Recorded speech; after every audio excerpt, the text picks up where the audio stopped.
그 능력주의와 그리고 공정, 사실은 저는 이걸 배은망덕하다라고 표현하고 싶은데 사실 저는 대선 끝나고 결과에 관해서 글을 하나 쓴 적이 있었어요, 얼룩소에. 이게 사실은 비하인드가 제가 그냥 그 고깃집 가가지고 대화한 거를 그냥 슥슥슥 적었는데 이거 괜찮은데 해가지고 그냥 툭 나와버린 거거든요. 그게 제목이 나는 2번을 찍었다인데 혹시 보셨는지요? 예, 봤어요. 다른 게 아니고 저희가 겪고 있는 정규직 노조에서 이제 소외된 비정규직 노동자가 왜 입원을 찍게 됐나, 이거에 관한 글이었거든요. 근속연수만으로 임금이 올라가지 않습니까? 노동조합이 있는 사람들은, 정규직들은. 근데 하청은 계속 그 최저임금, 뭐 저는 200만 원의 벽이라고 하는데 200만 원 벽에서 뺑뺑뺑뺑 맴돌아요. 이 원청하고 하청의 어마어마한 불평등 구조가 이렇게 존재하는데, 하필이면 근데 민주당계 쪽에는 왜 하청 노동자들의 등을 이렇게 시원하게 긁어줄 노동정책을 제안한 사람이 왜 없었나, 왜 1번 후보 곁에는 없었나. 특히 이재명 후보 같은 경우는 소년공 출신이지 않습니까? 그래서 그런 사람이 있을 법도 했는데 정작 그 민심들을 이렇게 들여다보면 전부 다 윤석열을 택했어요. 이재명 택한 사람이 거의 없습니다. 명백한 계급 대반 투표인데, 이게 여기에 대해서 어떻게 생각을 하시는지. 우리 저 구성 작가님이 알려주셔가지고 그 읽었고요. 나 또 얼룩소에 가입을 했습니다. 감사합니다. 예, 가입을 했는데 얼룩소하고 또 거기에 쓴 글의 내용을 잠깐 소개를 해주시는 게 어때요? 이거 잘 모르는 분들이 많을 테니까.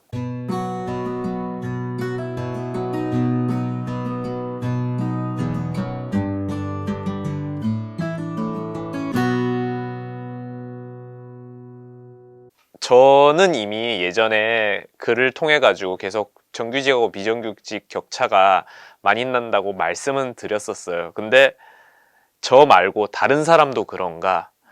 이 친구는, 아니 형님 저는 솔직히 2번 찍었어요. 왜 그러냐면은 이쪽은 어쨌든 간에 그 지금의 노조 사람들 편을 들어주는 게 아니고 직무급제, 그러니까 일한 만큼 받아가는 그것들을 하겠다고 하는 교수님이 거기 붙어 있었고 거기에 영향력을 행사하는 걸로 보여요.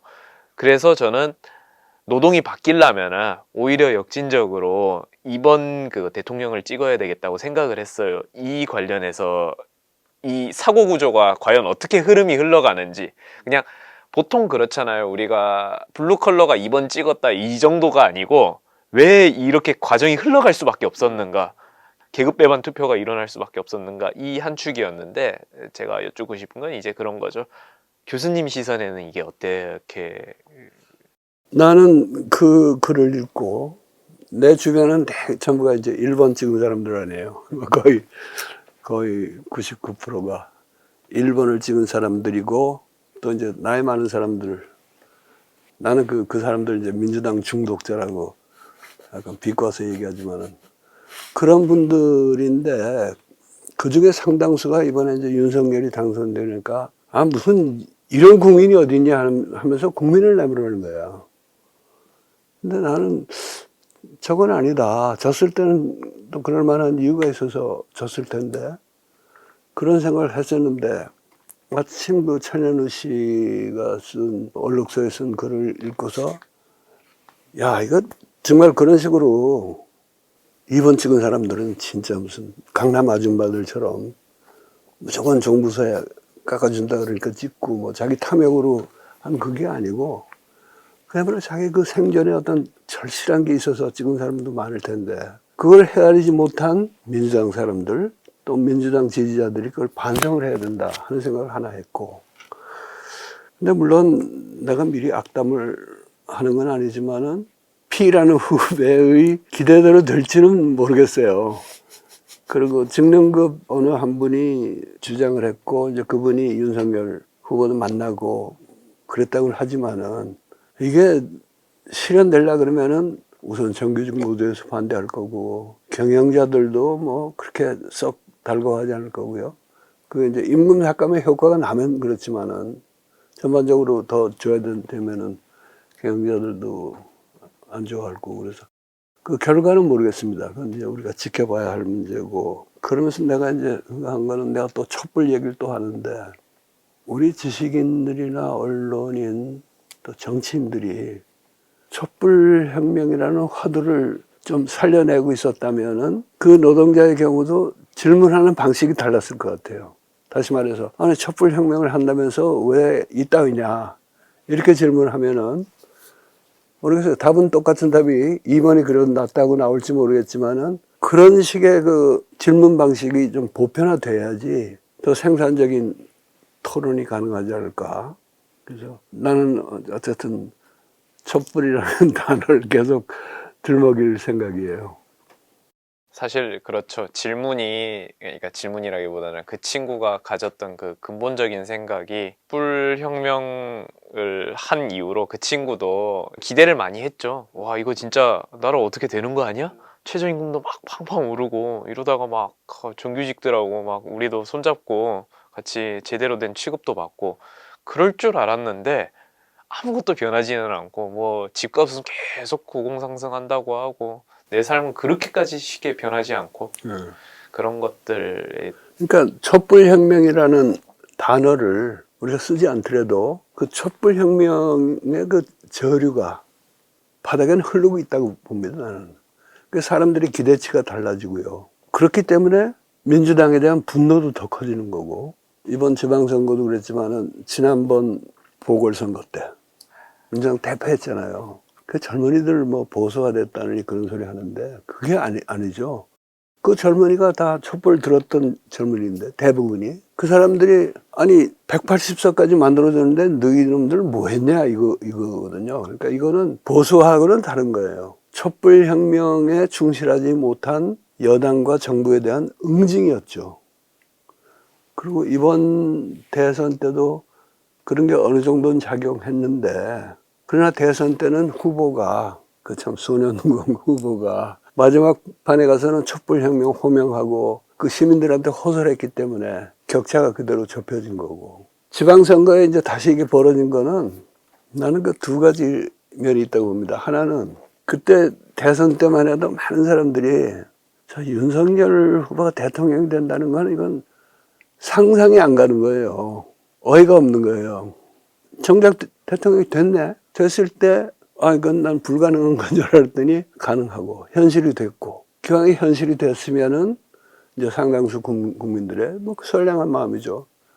그러면 그래도 저 사람이라도 잘해야지 우리가 잘 살 수 있지 않겠냐 이런 선한 마음이 있고 또 하나는 민주당의 그 촛불혁명의 기운을 민주당이 안 살려준다고 화냈던 그 사람들은 더 화가 나는 거예요. 너희는 어쩌다가 윤석열 같은 대통령한테 선거에서 지고 그래가지고 지방선거 때 한 번 더 응징을 한 거죠. 뒤늦게 성적표를 줬네요. 그거는 대선 때 준 것보다 더 박한 성적일 수밖에 없었다고 봐요. 칼럼에도 있었던 건데 지금 결국은 체제가 정교하게 돌아가려면 거버넌스가 중요할 텐데 거버넌스에서 관련해서 쓰셨어요. 그때 당시 2008년 칼럼이었는데요. 당시 정부가 747일 기획이라고 막 했었잖아요. 뭐 경제성장률은 7% 이런 식으로 그 과정에서 이 거버넌스를 굉장히 비효율적이라는 이유로 민주주의식 의사결정 과정이 자주 배제당하는 것을 비판을 하셨었는데요. 사실 선생님은 그때 이미 단순한 시위 참여를 넘어가지고 시민들이 국가 거버넌스에 참여하는 나라 만들기에 새로운 체계를 마련해야 한다고 그렇게 말씀을 하셨었어요. 예를 들어서 뭐 고령화 문제라든가 기후위기처럼 개개인이 막 현재가 어렵기 때문에 이걸 넘어가자면 미래의 문제니까 이것들은 이런 문제들도 시민들이 참여해서 국가 거버넌스를 해결할 수 있을까요? 좀 여러 가지 어려운 문제들이 한꺼번에 나왔는데 조금 차근차근 정리를 해보겠습니다. 이명박 정부가 들어와가지고 747 뭐 이런 걸 뭐 4대 강도 하겠다 뭐 하겠다고 하고 공기업 민영화하고 온갖 그거를 전격적으로 해치우려고 들어왔어요. 그해 바로 촛불 항쟁이 벌어졌죠. 결국 이명박 씨가 몇 가지 중요한 후퇴를 했죠. 한반도 대운하는 안 하고 그냥 4대강 4대강을 안 하겠다는 말을 안 했죠. 그리고 네. 이제 추진을 했고 그때는 이제 촛불 국민들한테 사과하다고 그랬는데 촛불이 이제 잠잠해지니까 그때부터 촛불 탄압을 시작한 거예요. 그게 이제 2008년의 시점이고 그래서 내가 가버넌스에 관하여라는 글을 쓴 것은 아마 그해 연말, 내가 되게 연말에 신년 관람이라 그래가지고 써왔거든요. 그래서 그때는 대한민국의 가버넌스가 사실은 망가졌다. 망가졌는데 이거를 대통령이 원하던 대로 그걸 다시 복원할 길도 없고 그래서도 안 되고 우리가 시민들이 더 폭넓게 참여하는 대안적인 가버넌스를 만들자는 제안을 했는데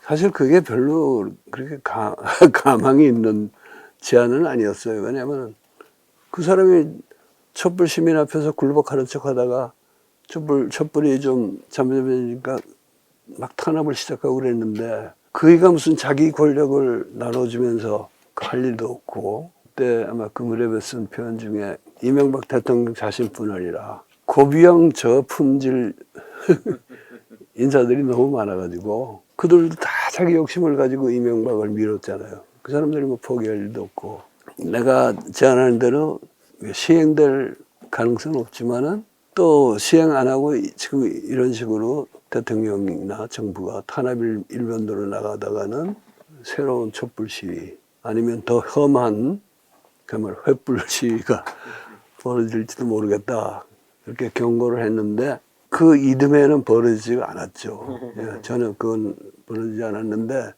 그 대신에 그 용산대 참사가 벌어지지 않았습니까? 이건 어떻게 보면은 촛불 시위가 어떻게 또 나올까봐 정부가 요즘 말로 선제 타격을 한 거예요. 그래가지고 용산 참사로 시작해가지고 그 일련의 사건들이 있잖아요. 박근혜 때까지. 그러다가 드디어 16년에 가서 제대로 된 촛불을 만난 거죠. 근데 이제 그 칼럼은 주로 국내 가버넌스에 관한 얘기였습니다. 국내 가버넌스에 관해서는 원론적인 얘기죠. 뭐 내가 시민 권력과 정부 권력을 어떻게 배분하고 뭐 이런 거에 대해서 물론 학자들의 도움 받아야겠지만은 해 나가면서 하나씩 만들어가는 거예요. 그게 지금 질문하신 기후 위기 문제 같은 거는 이거는 한 나라가 해결할 수 있는 문제가 아니잖아요. 예. 그렇기 때문에 그 가버넌스 얘기하고는 조금 차원이 다른 문제라고 봅니다. 고령 사회는 뭐 대개 어느 한 국가 단위로 그 사회가 고령화 사회다, 고령 사회다, 초고령 사회다 이렇게 하는 거니까 거기에 따르는 문제는 사실은 우리가 거버넌스, 시민 권력을 포함하는 권력 관계를 잘 조절함으로써 훨씬 개선할 수 있는 문제인데 그 대목은 이게 또 저출산 문제하고도 맞물려 있지 않습니까? 그 대목은 뭐 문재인 정부도 제대로 대응을 못했고 이번 정부도 이제 뭐 더 두고 봐야겠습니다만은 큰 기대를 하기는 어렵죠. 저렴한 말로 너무 저렴하게 번역을 했는데 사실 고령화 문제는 그리고 저출산 문제는 애 낳아 하고 어떻게든 해보려면 할 수 있는 문제인데 기후위기 같은 경우는 지금부터 차 타지 맙시다라고 해봐 우리나라 빼고 다 해버리면은 결국 아무 의미 없는 거잖아요. 약간의 효과가 있지만은 우리가 그 효과를 보기 위해서 하는 것도 있고요. 효과가 있든 없든 이것을 하는 것이 나의 시민적 의무이고 인간적 의무고 하는 일종의 그 마음 공부의 일환으로 하고 그런 게 겸해 있습니다. 그러나 그걸 하면서도 우리가 냉정히 알아야 할 거는 내가 차 안 타고 주변 사람들이 다 차 안 타고 채식만 하고 해봤자 전 세계적으로 보면은 트럼프 대통령 하나 퇴진시키는 게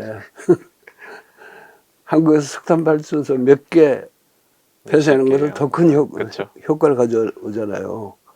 뭐 비록 허약한 협정이긴 하지만 파리 기후 협정도 복원이 되고 그런 그 실효에 대한 연구와 실효가 그만큼 안 나오더라도 나로서는 내 마음 공부를 위해서 또 나의 그 시민적인 의무로 산다는 이런 자세와 이게 결합이 돼야 된다고 봅니다.